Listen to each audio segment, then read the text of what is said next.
Kabanata 111. Nag-ipon ng lakas ng loob si Leon at sinabi ang lahat ng iyon, ngunit ang kanyang puso ay tumibok ng nasa sabik. Ang pinakamatinding hiling niya nitong mga nakaraang araw ay iikot si Iris sa pinakamamahal niyang motorsiklo. Sa wakas ay narito na ang pagkakataon, walang paraan na mapalampas niya ito. Iyon lang, nagulat si Iris. Tinanggihan ni Leon ang anumang mga gantimpala at nag-aalala lamang para sa kanyang katawan, hindi nais na siya ay labis na magtrabaho sa sarili. Hindi niya maiwasang hindi matigilan dahil doon. Sa sandaling iyon, pakiramdam niya ay nakakamangha na may nag-aalaga sa kanya. Siyempre, hindi niya alam iyon, habang si Leon ay tunay na nag-aalala tungkol sa kanya sa isang banda, may binabalak siya sa kabilang banda. Kung alam niya ang maruming iniisip ni Leon, malamang na hindi siya magiging masaya. Iris, gagawin mo ba? Tanong ni Leon na may pag-asa, hindi ka pani-paniwalang nag-aalala na tatanggi si Iris. Oo, sumasang-ayon ako. Nakangiting tumanggo si Iris. Nakumpirma na ang partnership. Walang masama sa pagbibigay sa sarili ng 2 araw na pahinga. As for the planning, inayos na niya ang mga bagay-bagay. Ang departamento ng pagpaplano ay kailangang magtrabaho ng medyo mahirap sa katapusan ng linggo at mag-overtime sa trabaho, ngunit ang ibang mga departamento ay magkakaroon ng parehong araw na walang pasok. Kinaumagahan, pagkatapos mag-almusal, dumating sina Leon at Iris sa garahe ng villa. Naghanda silang sumakay ng magkasama tulad ng ipinangako noong nakaraang araw na magpahinga. Sumakay si Leon sa kanyang motorsiklo at masayang sinabi, Iris, halika. Sumakay ka na. Masyadong maliit ang motorsiklo mo. Let's just drive my car, turo ni Iris sa kanyang mamaaling kotse at sinabi. Paano natin magagawa iyon? Napakainit ngayon. Masyadong masikip sa kotse, malungkot na sabi ni Leon. Naisip ni Iris na seryoso siya, at ngumiti bago niya sinabi, it's fine. Mayroon akong ilang mapapalitang sports car sa lahat ng aking sasakyan. Kung sa tingin mo ay masikip, maaari nating kunin ang isa sa mga iyon. Iyon, natigilan si Leon, at bakas sa mukha niya ang awkwardness. Hindi niya alam kung ano ang sasabihin sa sandaling iyon. Napakahirap para sa kanya na makakuha ng pagkakataong mapalapit kay Iris, at walang paraan na susuko siya dito. Iris, alam mo ang traffic ngayon. Napaka-inconvenient kung makatagpo tayo ng traffic jam pagkatapos nating magmaneho. At saka, gusto kitang ihatid sa motorsiklo this time. Hindi ka ba papayag? Matigas na sabi ni Leon. Oh, sige, napaisip ito sandali ni Iris. Hindi niya masyadong inisip ang tungkol dito, at mabilis na sumang-ayon kay Leon, at sumakay sa motorsiklo.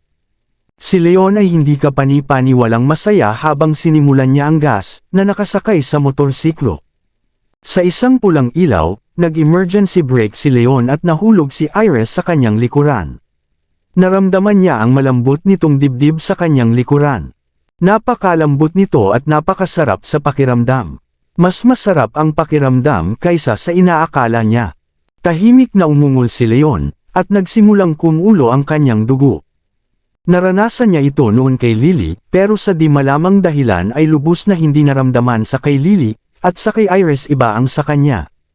Malamang dahil normal lang na kaibigan ang trato niya kay Lily, kaya hindi niya masyadong inisip ang ganoong bagay.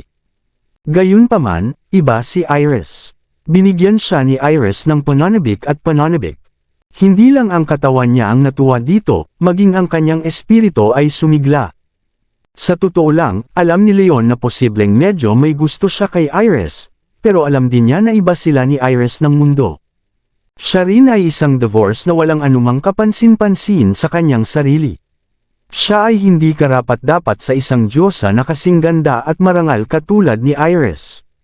Kuntento na siya basta't mananatili siya sa tabi ni Iris araw-araw, at magiging malapit sa kanya kapag nagkaroon siya ng pagkakataon. Hindi na siya mangangarap ng iba. Leon, berde na ang ilaw. Bilasan mo pa andarin mo na ang motorsiklo, bakit natulala ka? Narinig ni Leon ang magandang boses ni Iris.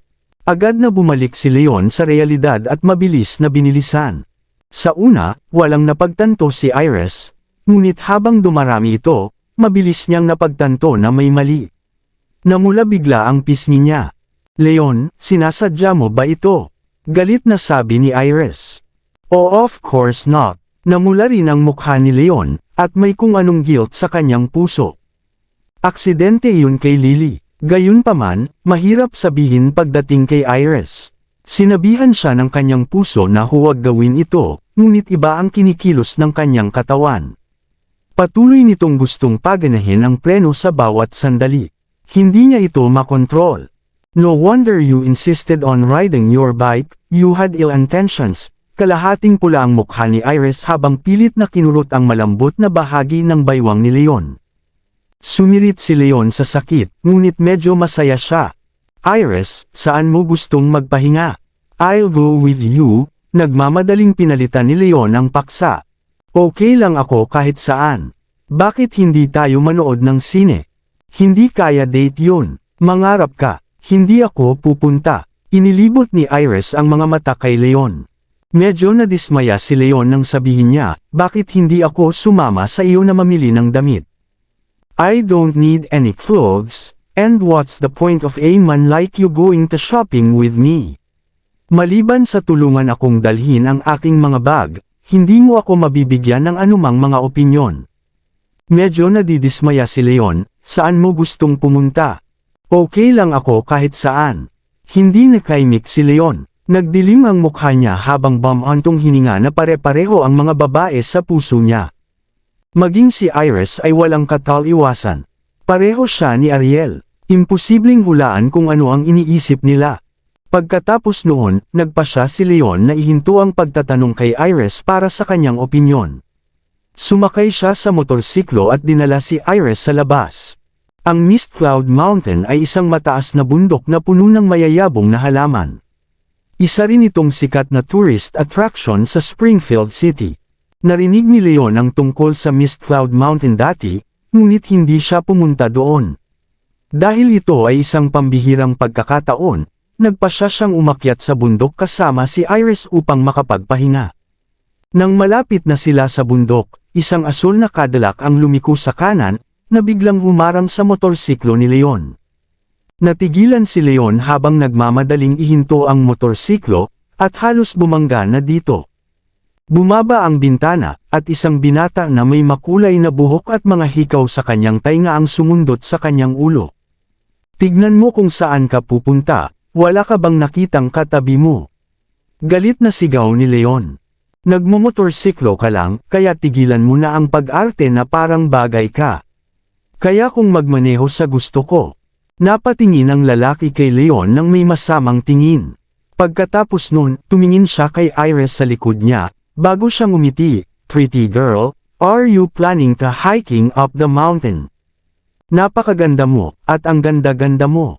Siguradong nakakababa ng loob ang nakaupo sa isang motorsiklo. Bakit hindi ka sumakay sa kotse ko? Ihahatid kita. Isara mo yang marumi mong bibig. Bibigyan kita ng isa pang pagkakataon, lumayas ka ngayon din. Galit na sigaw ni Leon. Ang kanyang mukha ay nagdilim sa isang nakakatakot na mukha. Hindi siya pipi, halatang sadyang pinahinto ng lalaki ang kanyang motorsiklo dahil nahagap ng mata si Iris ng lalaki. Si Iris ang kanyang kahinaan. Galit na galit siya sa pang-aasar ng lalaki kay Iris. Nagpakita na siya ng matinding pagtitimpi sa pamamagitan ng hindi pagsabog sa lugar. Ano? How dare you talk to me ng ganyan? Gusto mo bang mamatay? Sabihin mo ulit yan kung may lakas ka ng loob. Nagalit ang lalaki. Pagkasabi niya noon ay bumaba ang bintana sa likod ng sasakyan. Dalawang lalaking nakadamit na parang mga hooligan ang tumingin sa labas.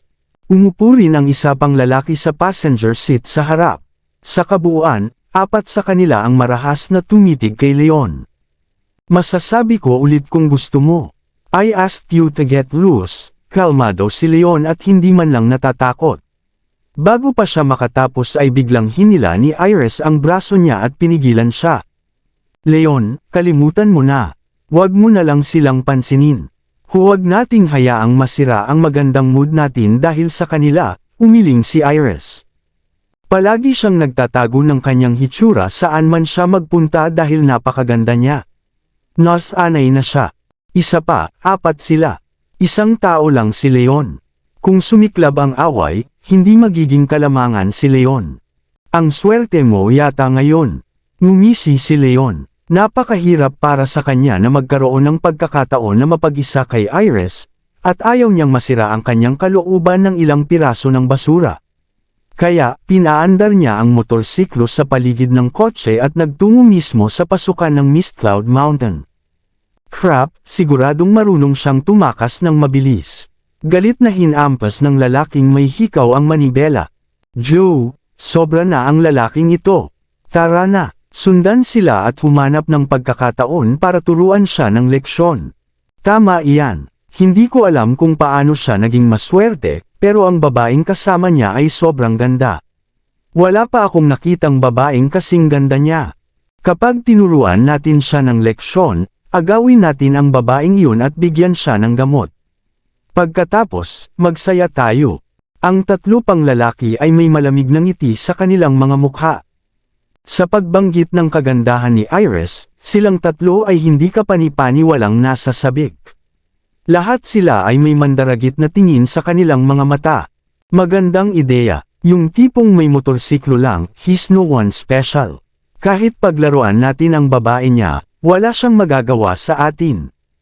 Agad na tinapakan ng lalaking may hikaw ang gas. Nang pumasok sila sa magandang lugar, ito ay isang malaking kalsada na gawa sa malalaking bato, na dadaan sa paanan ng Mist Cloud Mountain. Puno ng halaman ang magkabilang gilid ng kalsada. Ang mga puno ay berde at malago, at ang mga bulaklak sa lahat ng dako ay isang ganap na magandang tanawin. Sabado noon, kaya maraming tao sa Mist Cloud Mountain. May mga batang magkasintahan at grupo ng mga kaibigan at pamilya. Ito ay abala. Sa pagtingin sa malungkot na ekspresyon ni Leon, hindi napigilan ni Iris na mapangiti habang sinasabi, "Leon, ano ba? Galit ka pa rin ba sa nangyari kanina? Huwag mo nang ungkatin pa. Ang mga basurang iyon ay naglakas loob na magsalita sa iyo ng ganyan. Kung hindi mo ako pinigilan, tinuruan ko sila ng leksyon." Galit na sabi ni Leon. Pinag-iisipan pa niya ang bagay na iyon. "Sige, huwag ka masyadong magyabang. Napakarami nila, kaya mo bang talunin sila mag-isa?" Iris rolled her eyes. "Hindi ako nagyayabang. Kung nangyari ito noon, hindi ako makakalaban sa kanila, ngunit sa ngayon, hindi nila magagawang makatama sa akin." Sa kanyang kasalukuyang antas sa gitnang yugto ng pagpipino ng enerhiya, hindi man lang siya maaabala sa 8. "Sige, aaminin kong mas malakas ka. Sapat na ba iyon?" Nakangiting sabi ni Iris. Nakita niya ang husay ni Leon noon. Sa unang pagkakataon na nakilala niya si Leon, muntik na itong mapatay ng 2 tulisan sa tabi ng ilog para iligtas siya. Sa pangalawang pagkakataon, siya ay pinalo ng mga bodyguard ni Brody at idiniin sa lupa. Maswerte si Leon na nagpakita siya sa tamang oras para iligtas siya. Matapos ang 2 karanasang iyon, alam niya na si Leon ay isang napaka-ordinaryong tao, sa labas ng pagkakaroon ng tapang at kawalang awa. Mahirap para sa kanya na minindigan laban sa 4 na tao, kaya paano siya makakagawa ng isang kaaway sa mga taong iyon? Gayunpaman, ang mga lalaki ay napaka-partikular sa kanilang dignidad. Kahit na hindi siya naniniwala sa kanya, hindi niya ito maipakita. Kalimutan na natin iyon. Umakyat tayo sa bundok. Huminga ng malalim si Leon at inayos ang sarili bago umakyat sa bundok kasama si Iris. Ang paanan ng bundok ay ang pinaka-pinalamutian na bahagi ng magandang lugar, at ito ang lugar na may pinakamaraming tao rin. Maraming mga bagay na makakain at mapaglalaroan. Mayroong isang kalye ng mga stall na binubuo ng maraming pagkain at merienda, at mayroon ding ilang mga pasilidad sa libangan tulad ng mga merry-go-round at bumper car. Sa sandaling lumitaw si Iris, ang kanyang kamangha-manghang hitsura at marangal na hangin ay agad na nakakuha ng maraming atensyon. Ilang mga bisita, mapalalaki man o babae, ang humahanga sa kanya. Sa kabutihang palad, karamihan sa mga taong dumalo ay maaaring mag-asawa o pamilya. Isa pa, si Leon ay parang protector sa tabi ni Iris, kaya walang nang ahas na lumakad at sumubok na manligaw sa kanya.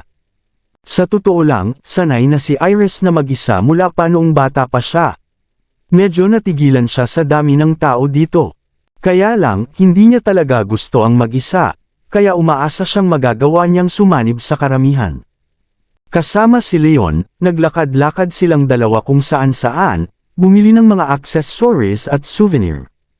Napakaganda ng tanawin, at may tawanan sa paligid. Nakakahawa ang atmosphere, at mabilis na nasanay si Iris. Panay ang ngiti nito sa kanyang mukha. Kung mas masaya si Iris, mas masaya si Leon. Ang dalawa sa kanila ay hindi kailanman naging maluwag at komportable noon. Iris, may ice cream dyan. Hintayin mo lang ako dito, kukuha ako, nakangiting sabi ni Leon. Leon, ayos lang. Ay. Ibinuka ni Iris ang kanyang bibig para magsalita ngunit tumigil doon. Ano ito? Ayaw mo ba ng ice cream? Curious na tanong ni Leon. Hindi yun, hindi lang ako kumakain ng mga bagay na ito, sabi ni Iris pagkatapos ng ilang pag-aalinlangan. It's fine, as long as you like it. Ngumiti si Leon at naglakad papunta sa ice cream stall para pumila. Kakalakad lang ni Leon nang may mag-asawang binata rin. Medyo mabait ang dalaga, para siyang naglalakbay na streamer. Ni-record niya ang lahat ng tanawin sa telepono habang naglalakad siya. Sa likod ni Iris ay isang rock quarry na may umaagos na tubig. Mayroon ding isang fountain na bumaril sa taas na kalahating metro. Naglakad ang streamer sa direksyon ni Iris habang pinag-uusapan niya ang tanawin sa kanyang mga tagahanga. Nagkataon na nalampasan ng camera si Iris, at agad na nagsimulang magsalita ang mga tagahanga tungkol sa kanya sa gulat. Tingnan mo, mukhang napakaganda ng babaeng iyon ngayon. Oo, hindi pa ako nakakita ng taong ganito kaganda. Kahit na maraming celebrity, magmumukhang pangit kumpara sa kanya. Jess, ituro ang camera mo dyan. Gusto namin siyang makita. Nagkagulo ang mga fans at nagsimulang bigyan siya ng iba't ibang regalo. Tuwang-tuwa ang streamer na si Jess. Nagmamadali niyang itinutok ang camera kay Iris, at ang mga tagahanga ay nagsimulang magbigay sa kanya ng higit pa at higit pa. Maraming salamat sa lahat ng sumusubaybay. Please subscribe and follow my YouTube and Facebook channel, Filipino Novel. Maraming salamat po. Kabanata 115. May masiglang ngiti sa labi si Jess. Mabilis siyang naglakad sa harap ni Iris at nagbigay ng magiliw na pagbati. Hello, I'm Jess. Isa akong travel streamer. You look so pretty. Pwede ba akong magpa-picture kasama ka? Iyon. Hindi gusto ni Iris ang pakikisalamuha sa mga estranghero, ngunit ang ibang babae ay tila napaka-friendly at tila walang masamang intensyon. Saglit siyang nag-alinlangan bago tumanggo sa huli. Pagkatapos kumuha ng litrato nilang dalawa, at nag-zoom in ang camera. Ang mga tagahanga ay tumingin ng malapitan at nakitang mas maganda si Iris sa malapitan. Wow, sobrang ganda niya. Mukhang perpekto din ang kanyang figure at ugali. Mukha siyang diyosa. Tama iyan. Isa na siguro siya sa mga pinakamagandang babae. Jess, padadalhan muna kita ng pera. Mangyaring tanungin ng magandang babae kung ano ang kanyang pangalan. Kung nakuha mo ang alinman sa kanyang mga paraan ng pakikipag-ugnayan, bibigyan kita ng higit pa. Same here. Kung makuha mo ang paraan ng pakikipag-ugnayan niya, padadalhan kita ng maraming pera. Tuwang-tuwa ang mga tagahanga sa chat habang tinatalakay nila ang mga bagay-bagay, at nagsimulang mag-pop up ang iba't ibang donasyon sa stream. Mas lalong natuwa si Jess. Ang mga regalo lang mula sa mga huling minuto ay malapit ng tumugma sa kanyang kita sa mga nakaraang araw. Maraming mga tagahanga ang nagsasalita tungkol sa pagbibigay ng higit pa hanggat nakuha niya ang kontak ni Iris. Ang lahat ay maaaring matalo pa ang kanyang buwanang kita. Hoy, ano pangalan mo? Gusto ka ng mga fans ko. Maaari mo bang kamustahin ang lahat at i-drop ang iyong contact? Sabi ni Jess sabay ngiti. I'm sorry, hindi ako interesado. Umiling si Iris. Ang pagkuha lang ng litrato kasama ang babaeng iyon ay limitasyon niya. Personal ang contact niya. Napakalaking bagay na hindi niya masabi sa iba. Nawala ang ngiti ni Jess, pero hindi siya pumayag habang sinabi niyang, Bihira lang na magustuhan ng mga fans ko sa napakaraming tao. Hindi mo kailangang tanggihan sila. Tama, sabihin mo lang sa lahat ang contact mo. Gusto lang naming maging kaibigan ka. It won't be bad for you at all, nagmamadaling sabi ng lalaking katabi ni Jess habang nakakapagpanabik na tingin kay Iris. Ang isang taong mukhang kamangha-mangha tulad ni Iris ay isang tanawin upang masdan. Ang makilala pa lang siya noong araw na iyon ay hindi kapani-paniwalang bihira. Gusto nilang makuha ang kontak niya. Sa ganoong paraan, maaari siyang magkaroon ng magandang romansa ng pribado. Nilinaw ko na, hindi ako interesado. Kumunat ang noo ni Iris na nagsimulang magmukhang naiinis. Please, medyo mas maganda ka lang kaysa dati. Bakit ka ba kumikilos ng napakataas at makapangyarihan? Nagsimulang magpanik si Jess. Kung hindi papayag si Iris na ibigay ang kanyang kontak, mawawalan siya ng malaking pera.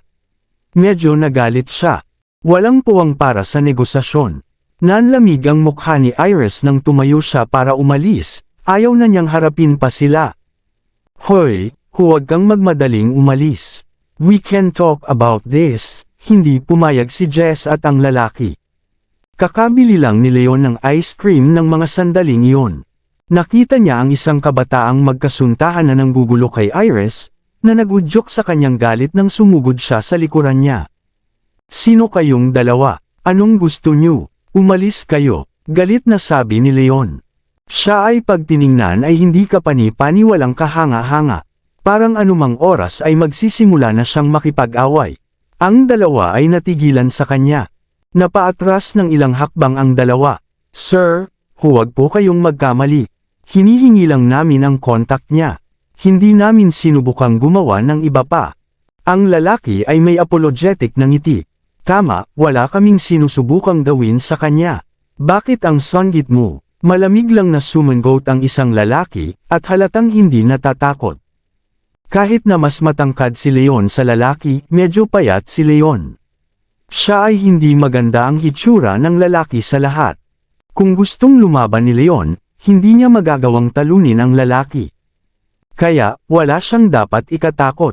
Wala akong pakialam kung may sinusubukan kang gawin o hindi. Umalis ka na dito. Kung guguluhin mo ulit si Iris, huwag mo akong sisihin sa pagiging bastos. Galit na sabi ni Leon na hindi pa rin pumapayag. Leon, ayos lang. Wala silang anumang masamang intensyon. Umalis na lang tayo, hinila ni Iris ang braso ni Leon. Sa sandaling iyon, tila hindi kapani-paniwalang gwapo si Leon habang pinuprotektahan siya. Napakalalaki niyang tingnan. Nakaramdam siya ng sarap sa kanyang puso dahil doon. Tumango si Leon at binigyan ng babala ang dalawa bago siya tumalikod at umalis kasama si Iris. Kalokohan, lahat ng pera ay napunta sa usok. Pagtingin kay Leon at Iris na umalis, galit na itinadyak ni Jess ang kanyang mga paa sa lupa, ngunit wala siyang magawa. Tama iyan, hindi ganoon kaganda ang lalaking iyon, at hindi rin siya kasing lalaki ko. Hindi ko alam kung paano siya naging maswerte na nakahanap ng ganoong kagandang girlfriend. Puno ng inggit ang mukha ng lalaki. Napagkamalan niyang boyfriend ni Iris si Leon, na nag-iwan ng maasim na lasa sa kanyang puso. Ang mga tagahanga na tumitingin sa broadcast ay halos pareho rin. Kahit may masculine look si Leon sa kanya, malaki pa rin ang pagkakaiba niya sa pagiging diyosa ni Iris. Ang diyosa ay tila kinuha na at tila isang bulaklak sa ibabaw ng isang tumpok ng pataba. Habang hinahagulgol ng mga tagahanga kung gaano kaswerte si Leon, nakaramdam din sila ng selos at inggit kay Leon. Lahat na lang nagsasalita, napakamayabang niya ngayon lang. Bakit hindi mo na lang siya tinuruan ng leksyon? Tingnan mo lang, natakot ka ba sa kanya? Galit na pinandilatan ni Jess ang lalaki. Hindi ako natakot. Hindi ko lang alam kung ano ang gagawin sa mga oras na iyon. Kapag nakita ko siyang muli, tiyak na bubunutin ko ang mga ngipin mula sa kanyang bibig.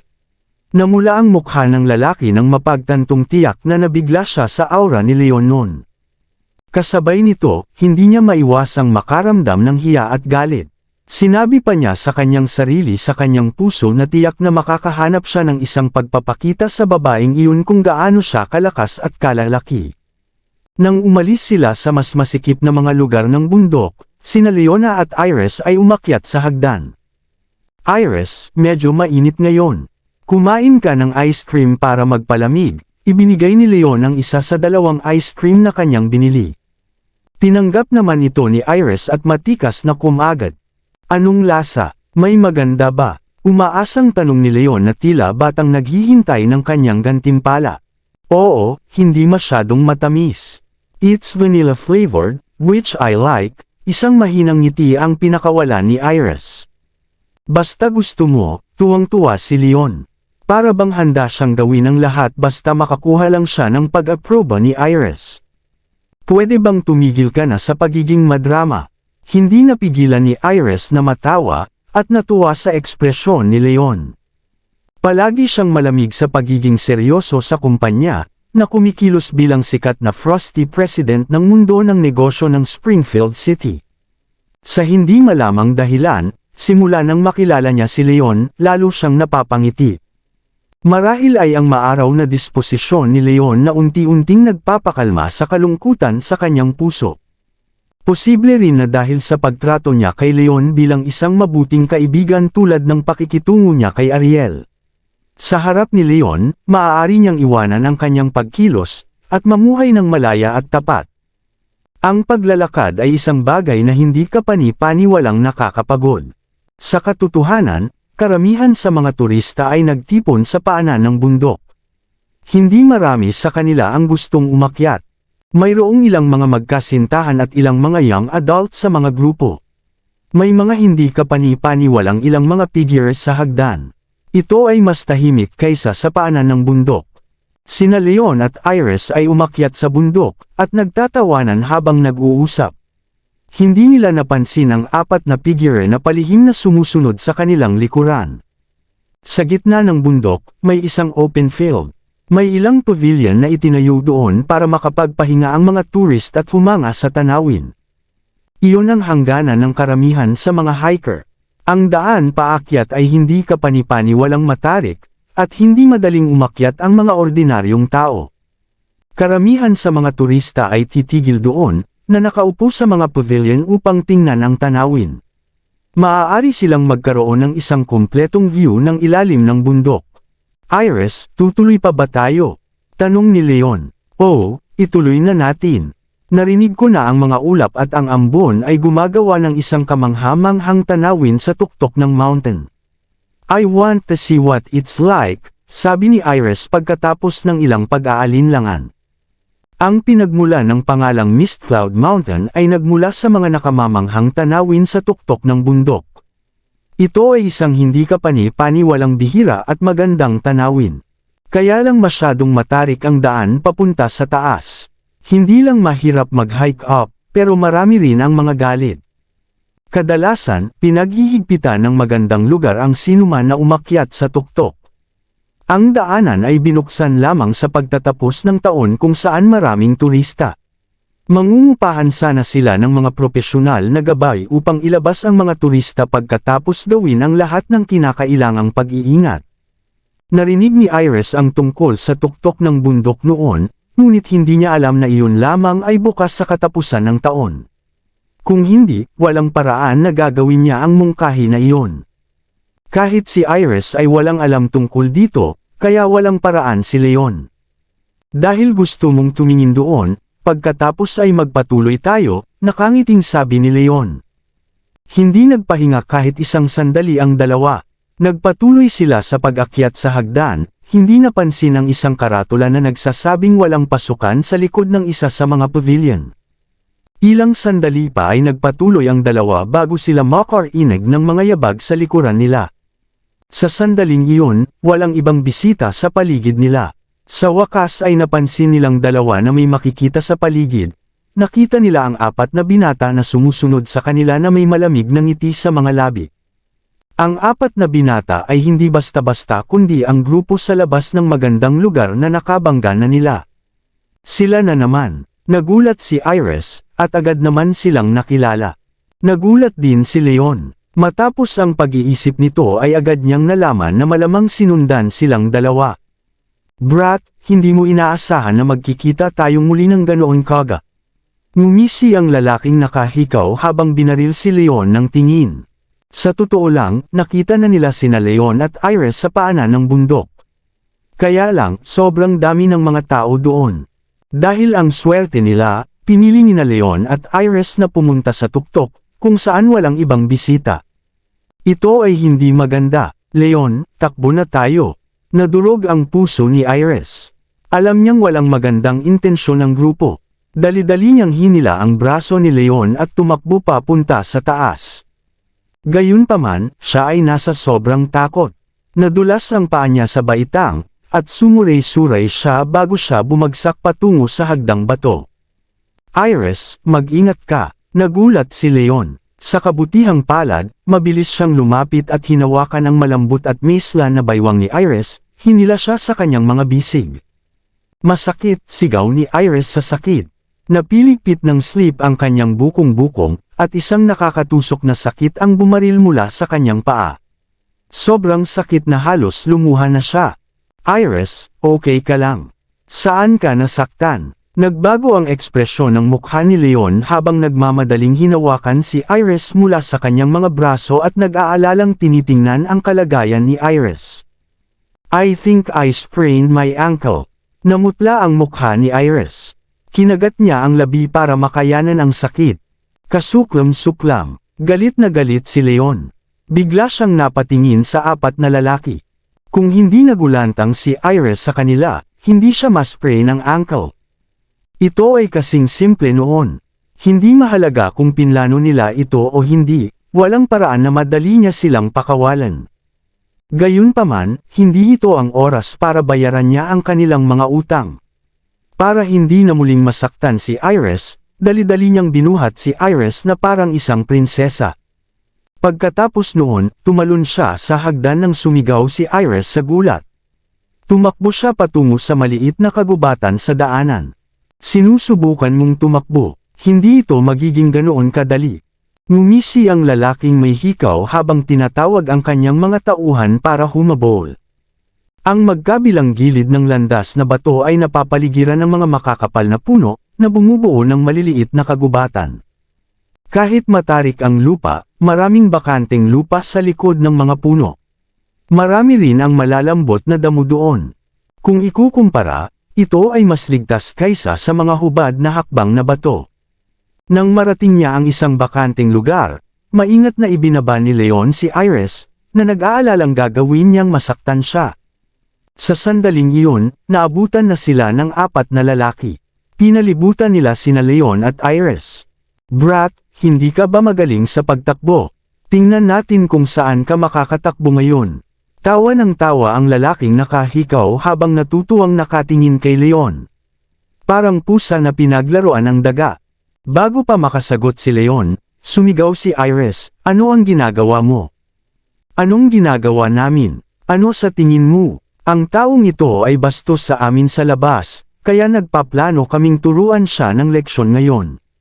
Tuturuan ko siya na narito ang ilang mga tao na hindi niya dapat saktan. Malamig na tawa ng lalaking nakahikaw. Please, kasama lang kayo. Wala kang karapatang turuan ako ng leksyon. Tiningnan sila ni Leon ng masama. Malapit ka ng mamatay, pero matigas pa rin ang ulo mo. Brat, dahil gusto mong mamatay, pagbibigyan ka namin ngayon. Galit na galit ang lalaking nakahikaw.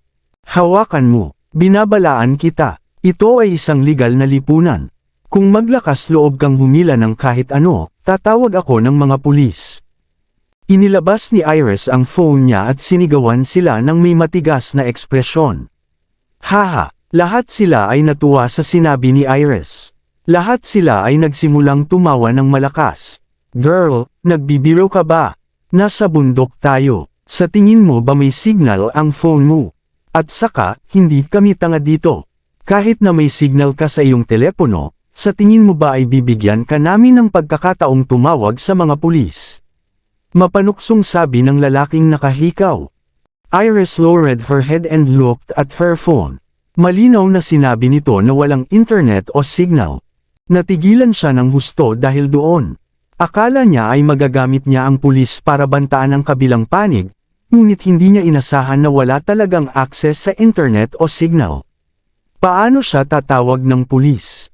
Anong sinusubukan mong gawin? Kung gusto mo ng pera, pwede kitang bigyan ng pera. As long as you give me a number, I'll do my best to get that money. Huminga ng malalim si Iris, trying her best to calm herself. Paano magkakaroon ng pera ang isang batang tulad mo? Wala kaming pakialam kung ano ang mayroon ka. Isang nakakainis na tawa ang pinakawalan ng lalaking may hikaw. Nakita niya si Iris sa motor na iyon. Ang dalawa sa kanila ay masyadong mahirap para makabili ng sasakyan. Ito ay magiging kahanga-hanga kung ang kanilang mga ari-arian ay nasa libo-libo. Paano niya kayang pakialaman ang maliit na halagang iyon? Gayunpaman, hindi mo kayang protektahan ang taong ito. Hanggat sumasang-ayon ka sa isang bagay, hindi namin siya gagalawin. Dagdag pa ng lalaking nakahikaw na may kasamang masamang ngiti. Ano ang kondisyon? Tanong ni Iris. Napakalungkot namin ng mga kapatid ko sa mga taon na ito. Napakaganda mo, gusto ka namin. Isang masamang ngiti ang pinakawalan ng lalaking nakahikaw, na ipinakita ang kanyang mga paghanga. Walang paraan na matitiis iyon ni Iris. Nagdilim ang kanyang mukha, at sumibol ang kanyang galit. Tumahimik ka. How dare you insult Iris like that? Papatayin kita. Sumabog sa galit si Leon. Namumula ang mga mata niya, wala na siyang ibang gusto kundi punatan ang lalaking iyon. Gayunpaman, mahigpit na hinawakan ni Iris ang kanyang mga braso. Nag-aalala siyang baka masaktan ulit si Iris kaya hindi na siya naglakas loob na lumabas. Iris, bitawan mo ako. Bubugbugin ko ang maruming bibig niya ngayon. Brat, tanggapin mo na lang ang kabaitan namin.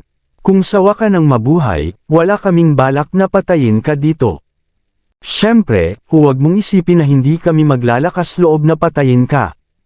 Marami na kaming naranasan na pagdanak ng dugo. Wala namang tao dito eh. Kahit napatayin namin kayong dalawa, walang bakas o bakas na maiwan basta ilibing kayo namin sa likod ng bundok. Ngumisi ang lalaki. Wala siyang ginawa kay Leon dahil binabalak niyang gamitin si Leon para takutin si Iris. Kung hindi, ay wala siyang paraan na siya ay mag-abala pang makipag-usap kay Leon sa saloobin na ipinakita sa kanya ni Leon. Papatayin na sana niya si Leon on the spot. Tama ka, ito ay isang magandang lugar para sa pagpatay. Iris, hayaan mo na ako.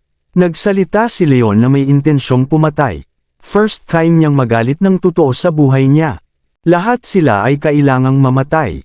Kahit na hindi niya kasintahan si Iris, hindi niya mapapayag na may iba na madungisan si Iris sa hindi malamang dahilan. Ito ay isang bagay na mahigpit niyang hinawakan. Leon, huwag kang makulit. Mas marami silang lalaki. Wala kang laban sa kanila. Si Iris noon ay hindi ka pani-paniwalang nag-aalala. Pagkatapos noon, bumulong siya kay Leon, makinig ka lang sa akin. Tumakbo pababa ng bundok ngayon din. Tumakbo sa abot ng iyong makakaya. Iwan mo na lang ako. Paano ko magagawa iyon? Walang paraan na maiwan kita. Mariin itong tinanggihan ni Leon. Kahit na nasa panganib talaga ang buhay niya, walang paraan na iiwan niya si Iris. Kabanata 120, pwede bang huwag kang kumilos ng napakatanga? Pinandilatan ni Iris si Leon bago ito bumulong, isipin mo na lang. Hanggat makakatakas ka at makakilos ka agad sa mga pulis o sa pamilya ko, hindi sila maglalakas loob na gumawa ng kahit ano sa akin. Si Iris ay isang taong dumaan sa maraming panganib. Kahit na sa panahon ng isang walang katiyakan na sitwasyon, siya ay hanggang sa hindi ka pani-paniwalang kalmado. Napakalinaw din ng kanyang mga iniisip. Alam niyang napakasama ng sitwasyon nila ni Leon. Hanggat makakatakas si Leon, walang paraan ang apat na maglalakas loob na hawakan siya maliban kung wala na silang pakialam sa buhay. Sige, papakinggan kita. Hayaan mo muna ako. Dahan-daang kumalma si Leon matapos siyang pag-alitan ng ganoon. Hindi siya kumalma dahil iniisip niya kung paano siya tatakas bagkus ay iniisip niya kung paano niya mapapabitaw si Iris sa braso niya. Naisip ni Iris na seryoso siya, at ginamit niya ang isang kamay upang hawakan ang isang puno sa tabi niya habang binitawan niya ang braso ni Leon sa isa pa. Naspray na ang paa niya kanina kaya walang paraan para makatakbo siya. Ang tanging magagawa niya ay umasa kay Leon. Mamamatay kayong lahat ngayon. Wala nang reserbasyon si Leon at nagsimulang umabanti na parang ligaw na kabayo. Dumadagandong ang bawat hakbang niya habang mabilis na gumagalaw patungo sa grupo. Leon, ikaw, tanga. Halos mabaliw si Iris. Umaasa siyang makakatakbo si Leon, ngunit nagpa siya si Leon na atakihin sila. Hindi ba siya naghahanap ng kamatayan? Ngayon mo lang hinihiling ang kamatayan. Halika, harapin muna natin ang lalaking ito. Galit na galit ang lalaking may hikaw. Isang maliit na kutsilyo ang lumitaw sa kanyang kamay sa ilang sandali. Sumugod siya at sinaksak ito sa puso ni Leon. Nagulat si Leon. Maaaring siya ay malakas, ngunit ang kanyang pisikal na katawan ay hindi makahawak sa isang kutsilyo. Kaya naman, dali-dali niyang binawi ang kanyang sipa. Sa pagkuha ng pagkakataon, ang tatlo pang lalaki ay iwinagayway ang kanilang mga kutsilyo at sinugod si Leon bilang mabuti. Leon, ingat ka, tumakbo ka na lang. Sigaw ni Iris, puno ng kawalan ng pag-asa ang mga mata. Ito ay isa laban sa apat. Alam niyang walang paraan na matatalo sila ni Leon. May mga matatalas na sandata pa ang mga tulisan. Kung tapos na si Leon, wala na rin siyang pag-asa. At least, hindi siya makakaligtas sa kahihiyan. Halata ang kanyang kawalan ng pag-asa sa sandaling iyon. Bang! Handa na si Leon. Ang kanyang kanang kamao ay bumaril at tumama sa lalaki na may mga hikaw sa mukha, sa mismong bibig. Pagkatapos ng sigaw ng paghihirap, ang mukha ng lalaki ay nabasag. Ang kanyang mga ngipin ay lumipad kasama ng kanyang dugo, at siya ay bumagsak sa lupa na hindi na gumagalaw. Susunod, iniwasan ni Leon ang isang saksak na nagmumula sa likuran. Hinawakan niya ang braso ng lalaki at pinisil iyon. Maririnig ang tunog ng pagkabasag ng buto. Napaiyak ang lalaki habang pinipisil ang braso ni Leon. Pagkatapos nito, sinaksak ni Leon ang kutsilyo sa harap, na sinaksak sa isa sa binti ng mga tulisan. Napasigaw sa sakit ang lalaki habang pasuray-suray at bumagsak sa lupa. Ang sakit ay naging dahilan upang siya ay mawalan ng malay. Isang thug na lang ang natira. Bago pa siya makapag-react ay nagpakawala si Leon ng isang sipa at agad siyang tinamaan ang dibdib. Nagluwal ng subo ng dugo ang tulisan at lumipad ng ilang metro ang layo. Napasandal siya sa puno bago bumagsak sa lupa.